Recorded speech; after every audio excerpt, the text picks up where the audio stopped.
quarter, we talked about how is the land bank, how can the land bank stay relevant? How can the land bank be relevant? And how can the land bank continue to add connective tissue into the neighborhoods? We've worked as a board tirelessly for 7 years with demolitions and rehabs and better neighborhoods and habitat and all the different project activities that we've done to enhance and stabilize our neighborhoods.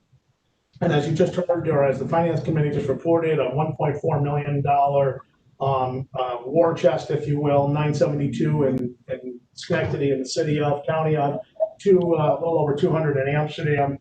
What do we do as we continue to move forward? How do we continue to make a difference by both physical activity and more supportive activity? And along those lines, I had said to the team or to the board, we need to look to other community partners, other ambassadors, other ways that we can enable and enrich the other activities that are going on, whether it be Ron Gardner's training program or similar activities in Amsterdam, or the likes of what the Foundation Outreach is doing, or right on the ground, and I had mentioned Will Rivas before in the Cocoa House and some of the activities that an entity like Will is doing.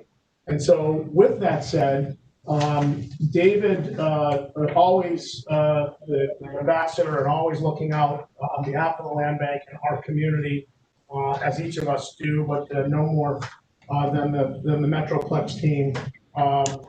They've done a fantastic job. Enterprise came forward because of the fantastic job I think we've done administratively, project management and execution-wise. And they came forward and they said, there's an open call for New York-based housing not-for-profits to propose ideas and innovations towards creating more just and equitable housing. And that sure feels like the next phase and next step of our evolution in terms of land bank activity, land bank leadership, and land bank engagement. And so this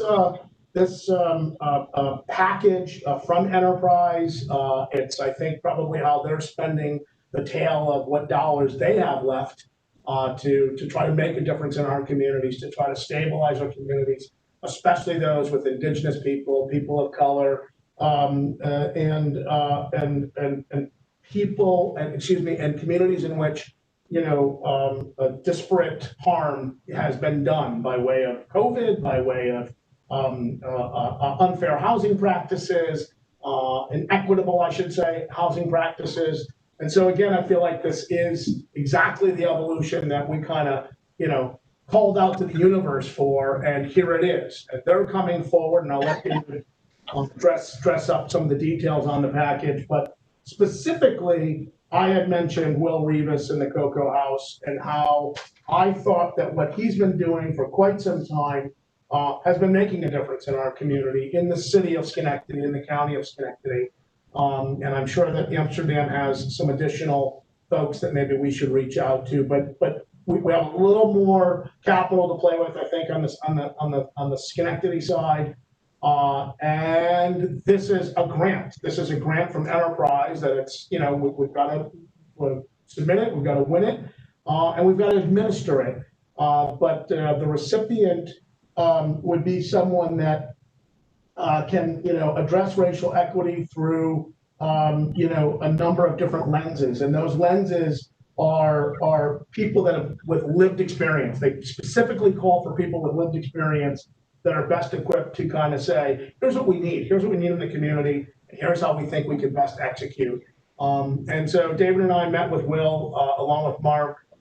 He talked about some of the programs that he's done, and how, individuals, entrepreneurs coming out of the community, having a lack of housing, having a lack of stability won't allow them to make that step that gives them the opportunity to create their own business, to create their own momentum, to create a path towards greater success than they live on the same 3 blocks and they say the same 3, failures around them: family, community, and access to capital.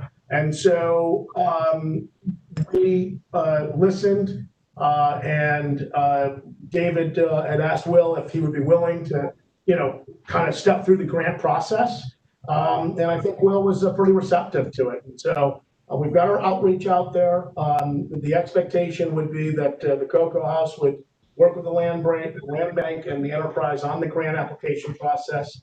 And hopefully be successful in the receiving of that grant, in which we would administer.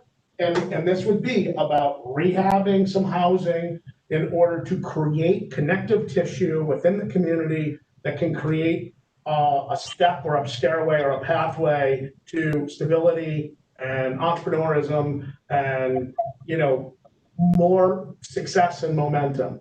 So I'm using a lot of words, but I'm trying to convey that I think we've got an opportunity here to put not only what we've worked so hard at over the last 7 years in play at a deeper level, but to make a difference besides just having a wrecking ball and a great connection with BNI or Habitat or any of the various and sundry organizations that we've worked with, SEAT, over the years. I think we can kind of make this an opportunity to engage deeper, to help people directly, and support. We reached out to the foundations. They were receptive to the activity. I don't want to make that sound weird. Hey, foundations, what do you guys think? But, we don't want to overlap, and at the same time, we want to make sure that we're augmenting maybe what's already happening. So with that said, I know it's down in new business. David's going to talk a little bit about it, but I wanted to give you guys a heads up that activity has occurred in the background. I appreciate everyone's support. I'm open to conditions and what should we be thinking about. There's very smart people on the phone and on this call that I'm interested to hear what your thoughts are. But I think this is exactly how we can, again, create a deeper tie, more connected tissue, and make a difference in our community. So with that said, just a couple admin items. We did at the legislative level pass our 21 budget. While coming into the budget process, sales tax looked like it was a dismal 20% below projections, a substantial hole to fill. The third quarter report came out. It was a much better looking picture, still negative, but certainly not catastrophic. However, that does not mean that 21 doesn't need to be fiscally responsible and fiscally conservative in terms of making sure that we're prepared. But with that said, my legislative colleagues saw to it that we have $75,000 set aside for land bank activities in 21. Thank you very much, Legislator Paterni, for your support, and all my other colleagues on that. So we continue to support the excellent work that the Metroplex, David and Mark on the team are doing. And so that activity was done. And the only other thing I wanted to report on the chairman's side was, Joe, I think you reminded me at the last meeting that we need to talk about board appointments, continuation, right, of appointments. Doesn't that need to happen soon? So basically, by December, I think we vote on it in February now, or just go to January, February. Yeah. Okay, so we have another meeting. I'm sorry, I'm a little premature then, but ladies and gentlemen, we're looking to continue on, and I hope that everyone will continue to serve, and I'm open to conversations. If you'd like to change roles and responsibilities, I would certainly honor continuing to be your chairman, but I will also support this board in the bigger picture, the bigger mission, and the execution on behalf of our community if we think we need to make changes. So planting the seed for the next couple of months. Let's think about that. But just to go back, I think it's okay that I, kind of any feedback on the enterprise grant process, any discussion that you want to have now, we can carry it into new business, but certainly I'm open to dialogue now. The only thing that I'll find out is that we're not eligible to apply. We're specifically forbidden from applying, so we have to find somebody, which I think you were talking about doing, to go out and we can support them. But if we don't have a group that is qualified, and any type of government-appointed agency is ineligible. So that you've mentioned a couple that are there, and it might be wise, and I didn't look what the deadline for the application is. Early November. Early November, it's probably too late to do anything about anything else. But one of the things that we might want to try and do is to get a coalition of the various agencies that are dealing with this together so that we can talk about potential things, so that all of a sudden when an opportunity like this comes through, you don't have to start from scratch. We've got some ideas on the ground that we're just waiting for somebody to say, what are your ideas? What do you want to do? Mhm. And we can plug that in, and that gives us a big advantage. Yeah, great feedback, Joe. Thank you very much. 100%, David has been doing some of that, backfill, if you will. We didn't bring a consortium together, but certainly in this case, Cocoa House is a valid, community-based organization, 501c3, reaching out to the foundations, as I already said, to talk about overlap and or specific, lack of overlap, and making sure that we weren't replicating or stepping on someone else that thought that they were, going to put forth a similar request. So, but a great call as we continue to move forward and evolve as a land bank, as the entity, and as deeply rooted in our community. Yeah. Rich, Kathy? could you or David just give a description of specifically what the money would be used for? Yep, I will pitch it to David in terms of details. Now, I know that the grant hasn't been fully fleshed out, but David, do you want to kind of throw a couple bullets verbally out? Yeah, and we're in the midst of just kind of pulling together information. And to Joe's earlier point, we identified that there is the clarification that they didn't want government appointed not-for-profits like a land bank to be the sole applicant, but the partnership and really understanding and fleshing out what that means from who's responsible for what. If we're providing some administrative support, that's something I'll continue to work out with Enterprise. It's our same contacts, the ones who originally reached out to us to get our input, that would be able to either clarify their intent now, or I wouldn't be surprised if they would adjust it if they felt that a proposal was there. So this opportunity is available, 10 groups statewide, 5 upstate, 5 downstate. We immediately, when we saw this, we reached out to all the community groups that we feel are representative of the communities that they serve. Will Revis, the Cocoa House, we've been doing so much work with the Mount Pleasant neighborhood, with the Mount Pleasant merchants.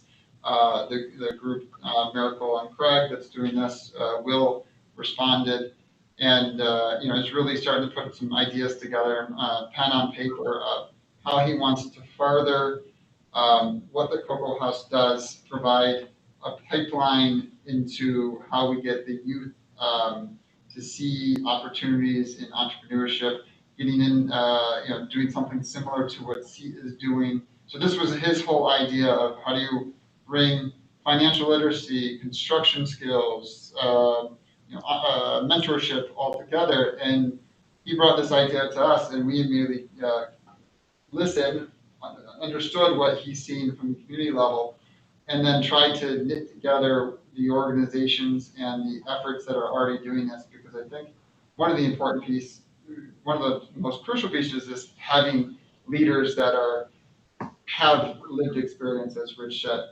So when we looked at the Cocoa House, the first thing that was immediate to us is that they can connect to people at a different level than what the SEAT Center is doing, what BCNI can do with the housing literacy programs. So we see the Cocoa House as kind of a base within that community. They have a house right next to them that is vacant. It was city owned, I believe, but they now have taken title to it.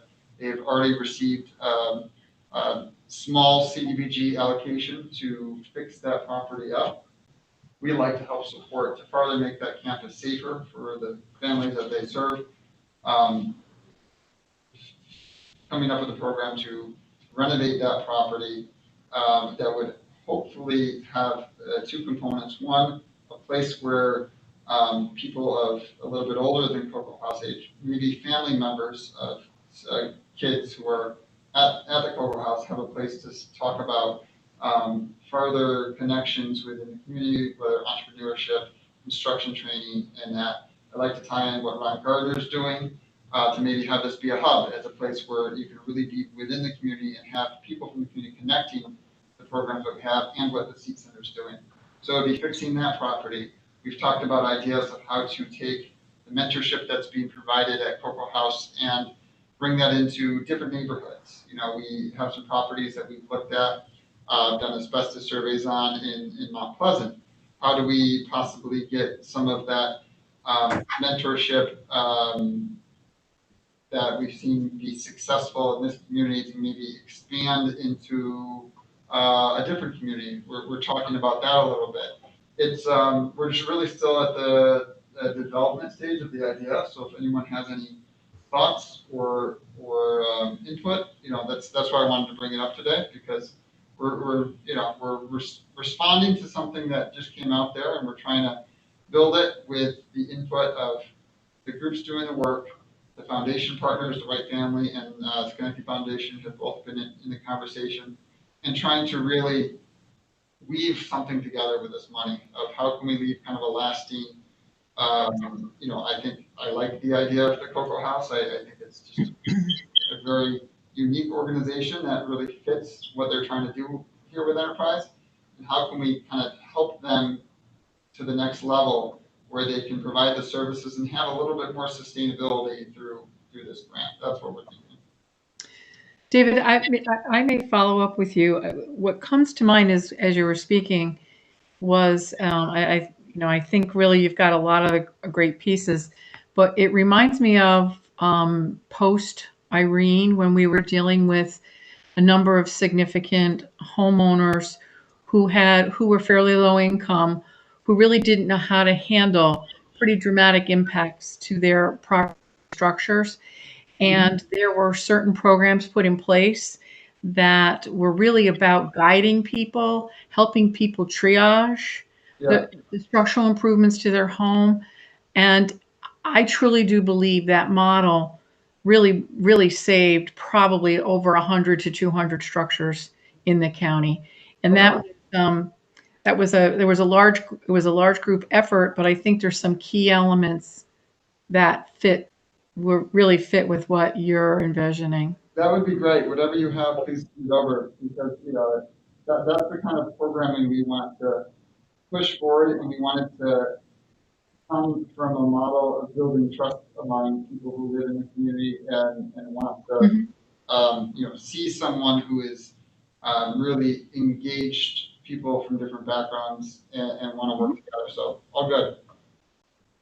Okay, great. I'll keep you in the loop. But if anybody else is interested, and for our Amsterdam folks, if you have, I'm not as familiar with your community groups there. If you feel that there's something that maybe we get that opportunity where we could bring in an opportunity for Amsterdam, I don't know if you have some people who really are serving as community mentors who you think could kind of engage with this kind of programming, please let me know. Bob or Nick, it's Rich, if it's something where we should present to the administration as FYI, this is out there. I would think it might be an appropriate time to get in front of them, Merritt and Quanti, and see if, like David just said, maybe there's groups that would certainly benefit, right? And I love what Kathy, you just said, which is, that triage model that restorative, let me help you navigate when things like this happen. In Amsterdam, obviously, has those exposures as well. So, David, do you think that there's, not off topic, but do you think it's possible that multiple entities within our sphere of influence could apply for this grant, and we could end up being an administrator over, like we just said, the Cocoa House for this, and someone in Amsterdam for something similar, or along those lines of what Kathy talked about. I think that I think that they like us a lot in terms of our capabilities. Or is that putting too many irons in the fire? I would be concerned, especially with the tight turnaround for applying for the funding. Yeah, you're right. I would be concerned about adding too much complexity where it becomes very clear, their first question, like, well, can they really do this? Yeah, you're right. Right. So I would like to see a very, a definable project. And, I think it is learning, because I want to serve Amsterdam just as much. It's learning about what's going on there already in this conversation. And maybe that's a conversation for our Amsterdam contingent and Nick to lead at the Amsterdam Advisory Committee. Just talking about, Nick maybe going back with the message that there will be less capital money to go towards demos and renovations.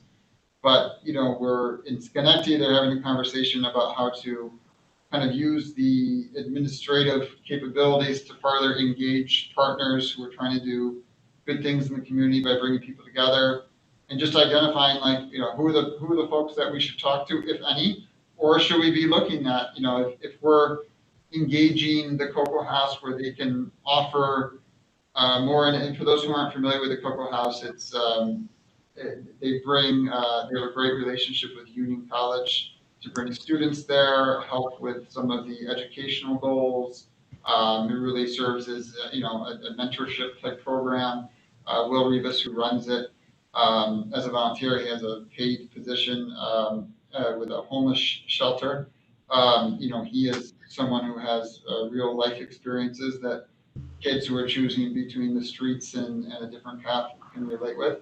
Maybe it's something if we're really supporting him, he is then coming to Amsterdam every once in a while just to, provide, just to meet folks and try to build a sense of community. Because I think when Rich and I first talked to Will, we both acknowledged we need, and not, I don't want to put anyone out there like, they're the savior or anything, but he seems to be wanting to do the right thing and engaging the youth about a different path.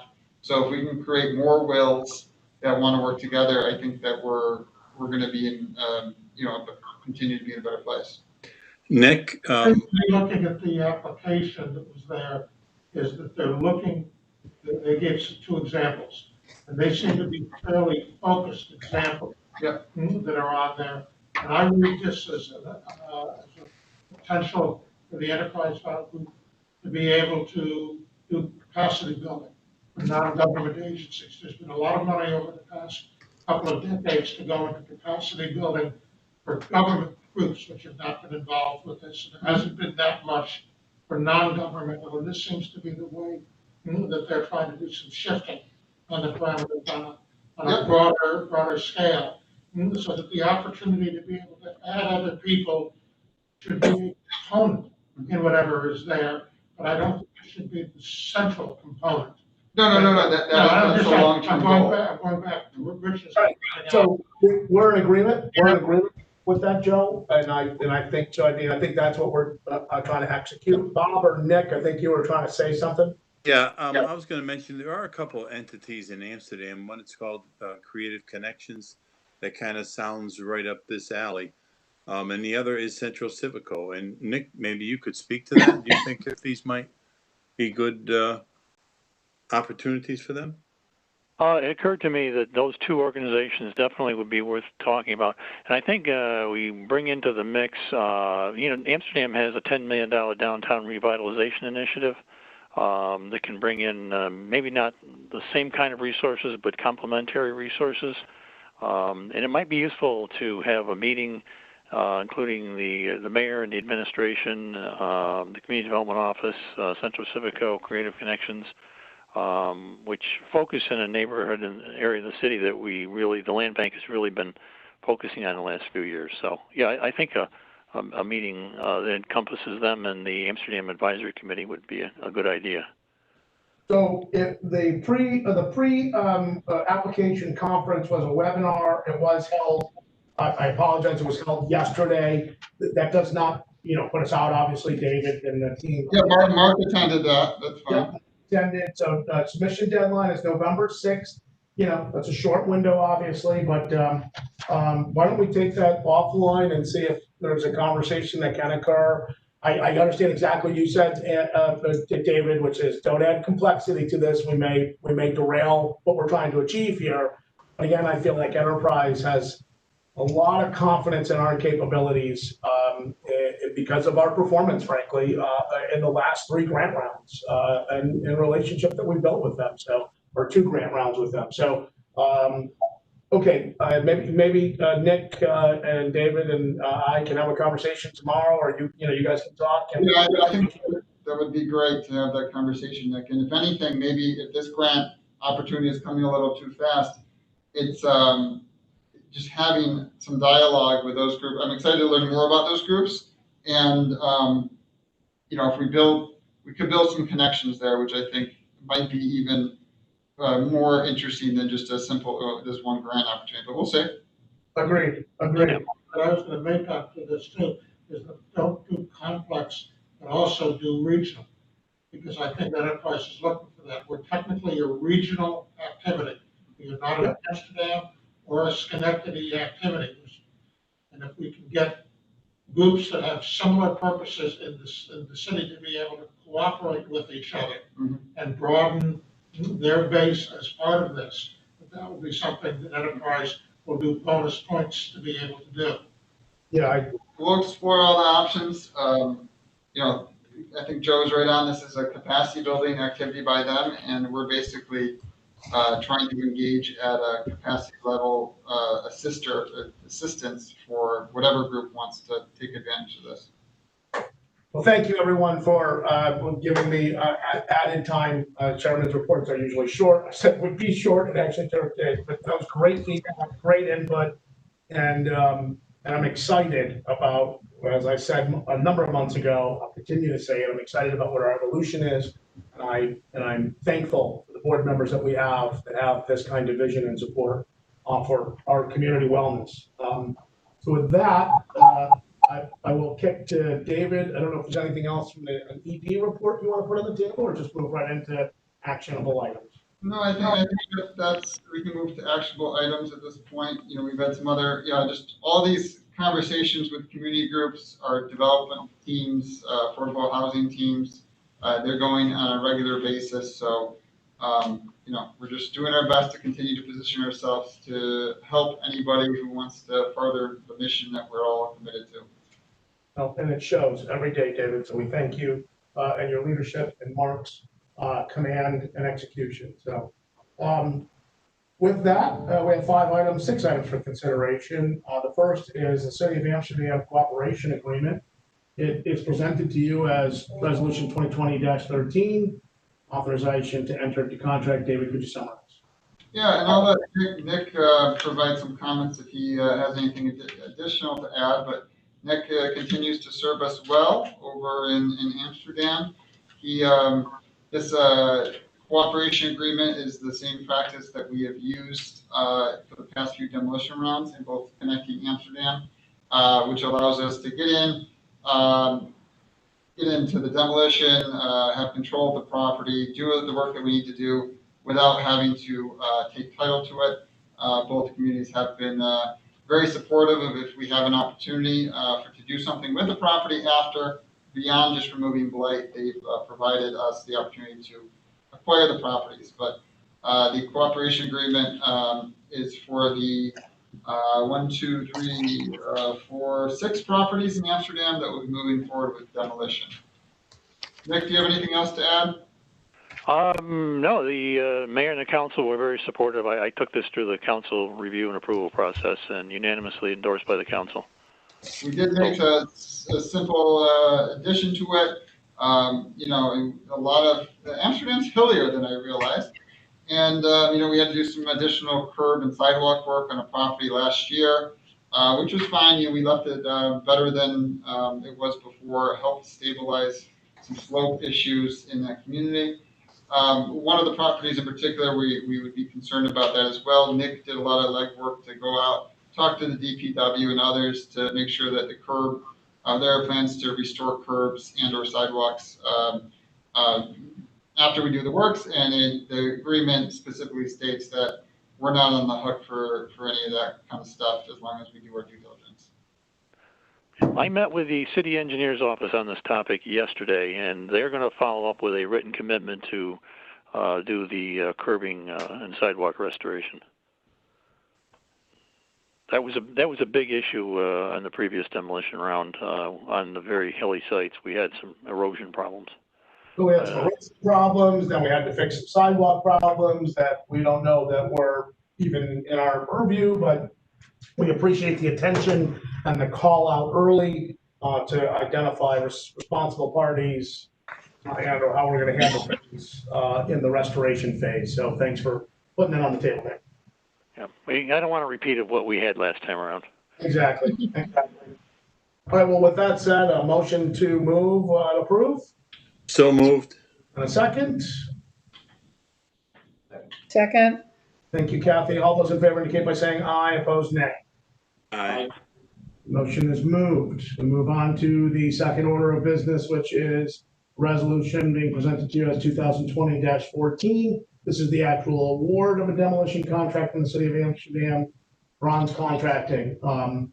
David, can you summarize? I think we had some base bid and some alternates. That's correct. Yep. So we put out the RFP on September 15th. We opened it here in this office on October 6th at 10 a.m. We had 5 bidders. Continue to show that there's demand to work with us, that we're fair, we're quick, we move things along for people. 4 of these groups we worked with before. The low base bid, which the way this project was originally scheduled to just be an Amsterdam demolition project, but we do, as we have with other grant rounds, you got some change at the end and you try to make the most of it to get as much impact as possible.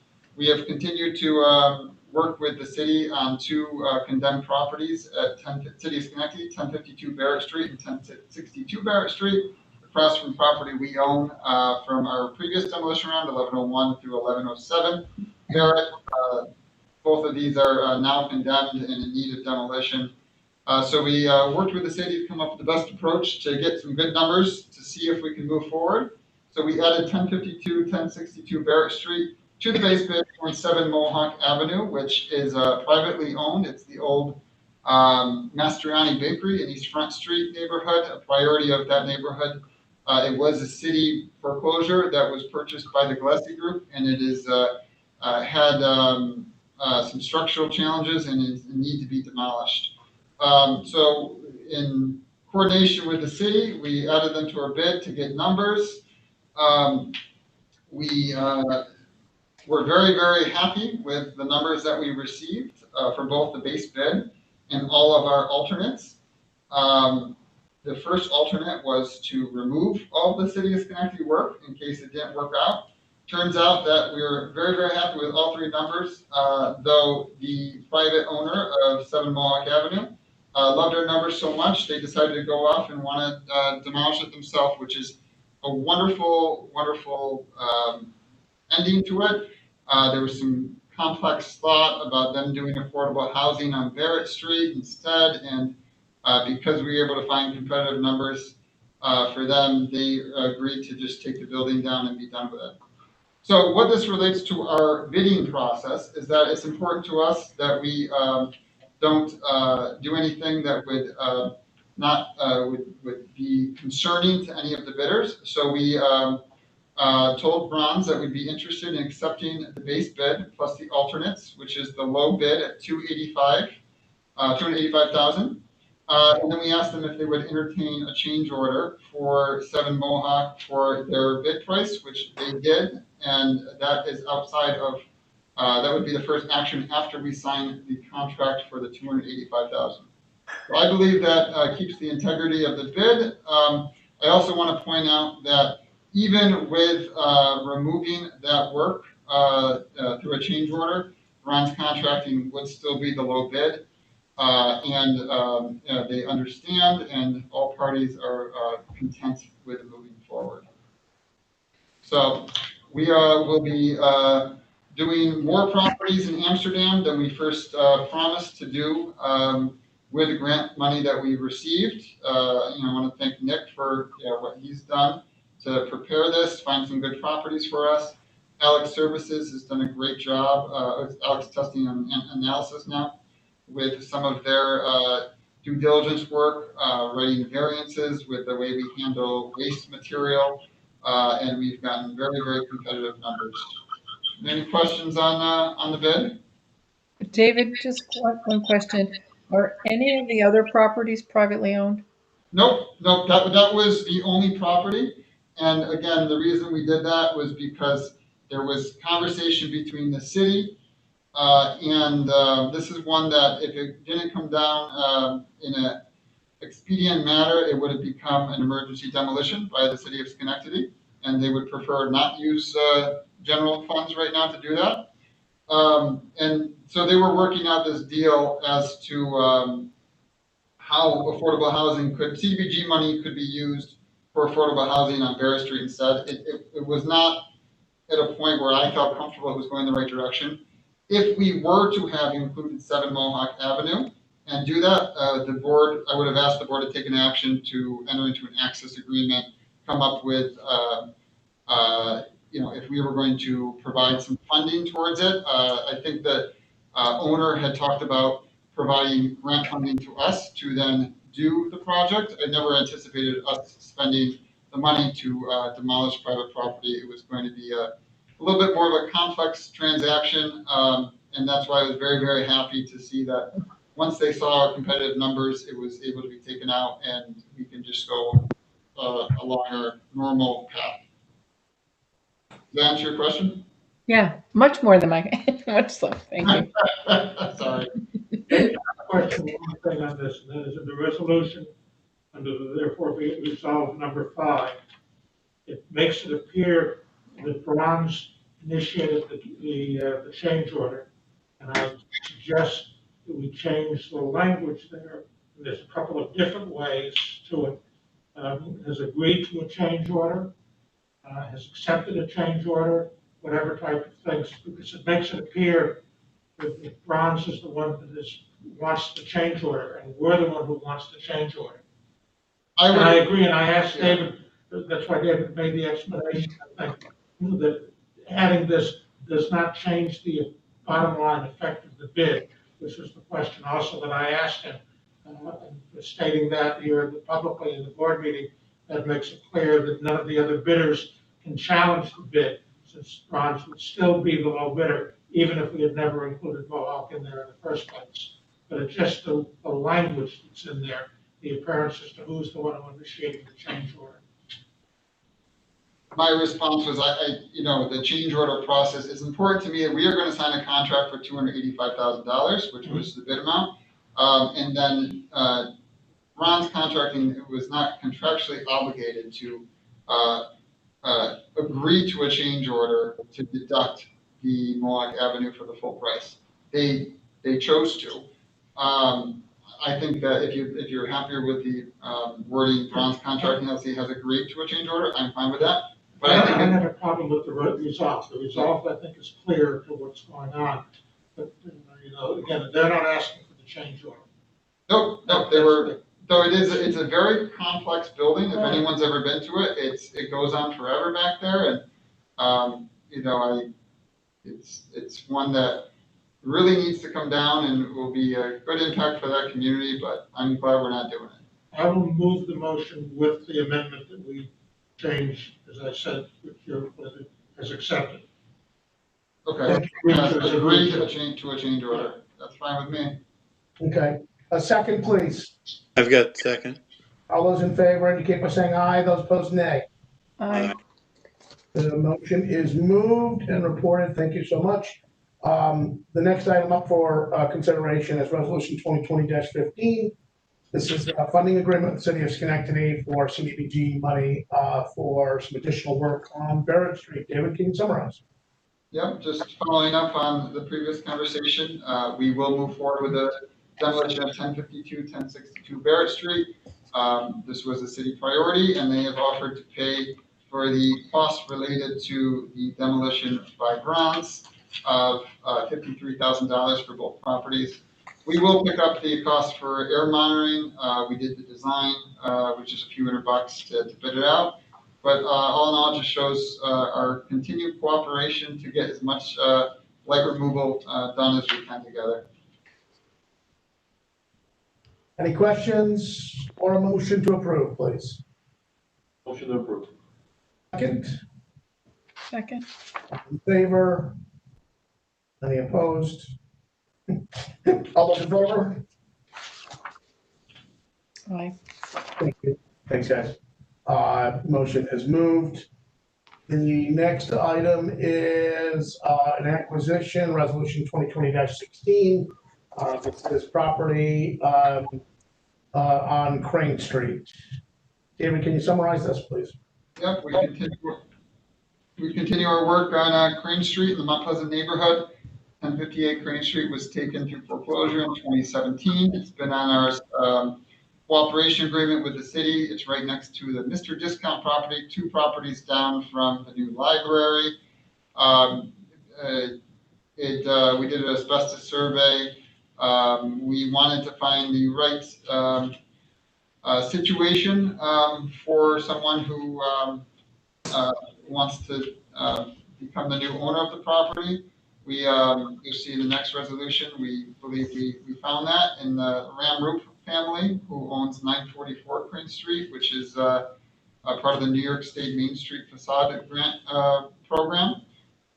They already have, they know the neighborhood. They already have apartments there. Felt very strongly that they would be a good fit, and they've really worked hard with us to weather, which was a difficult renovation project at 944 Crane. So this resolution just allows us to take the property from the City of Schenectady for $1. The City of Schenectady Committee approved this transfer last night. It will go to the full council on Monday, as will, for the previous resolution, the funding, the CDBG funding. Questions? A motion, please. So moved. All those in favor indicate by saying aye, opposed nay. Aye. Aye.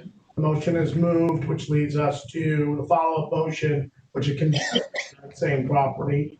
2020-17 is exactly the kind of thing that we'd like to do. David, can you summarize the conveyance recipient? Yep, just to follow up on that, the Ramroops have presented a plan to spend approximately $80,000 to renovate the property. They'll keep it as a 2-family. You saw in the memo the condition of it right now. We feel strongly in their ability to complete this work. They anticipate a development budget, a development timeline of approximately 6 months from the time that they have the permits. And we're very excited to have their interested ownership in this property adjacent to the Mr. Discount store, where there's still some loitering and other issues that we need to address as we continue to improve Mount Pleasant. Any questions? A motion to approve, please. All those in favor indicate by saying aye. Those opposed, nay. Aye. Aye. Did I get a second there? I have Joe to so move. Oh, I apologize. A second, please. Second. Thanks, Kathy. Okay, then can we please indicate by saying that we approve by saying aye? Aye. Thanks, everyone. Sorry about that. Jumped on myself. Last item, thank you again to the Finance Committee. Can we approve through Resolution 2020-18 the fiscal 2021 budget, therefore be resolved? All the materials were covered. Any questions? Any additional summary required? I assume most of you were here when we went over the details. If there's any questions, let me know. If not, I'll be done. Entertain a motion, please. So moved. And a second. One more person. Thank you, Joe. So all those indicate, in favor indicate by saying aye, those opposed nay. Aye. Okay, the 21 budget is approved, moved, and that concludes our business for actionable items. We've already talked about new business, but if anyone would like to continue that dialogue, we do have the enterprise call for ideas in the application. Otherwise, I will move to adjourn.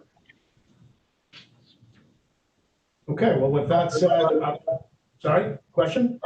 Nope, we're all set. 5:35 adjournment. Very good, everyone. Thank you so much again for your continued support. Challenging times. We're doing great work. We continue to do great work. That's a lot to do with the team that we have in the boardroom right now, and I appreciate everyone's continued support. Nick, great job out in Amsterdam, and I will get everyone a Bob DiCaprio update. And if you, Nick, and David could speak on when we can get in front of the mayor of Amsterdam, I'm happy to be part of that dialogue. Great. Question that's not part of the board meeting, because of COVID, are we going to be able to have our party this year?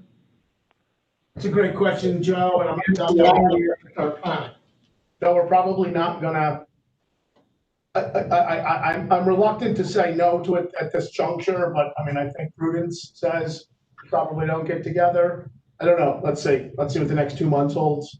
Maybe it's Christmas in April. How's that? Or excuse me, maybe it's a holiday gathering in April. My apologies. I think you're still optimistic, but yeah, you understand why I'm asking the questions. I do. I don't think we should expect we're gonna be able to get together. I'm in agreement. And if we need to make it official, why don't we do it next month's meeting? But I think that's An official activity, so that's why I didn't bring it up during the meeting. informally official by way of the communication. Yeah. Okay. Kathy, great to see you. Nice to see you. Thank you all. Bye. Good night, all. Bye. Thanks.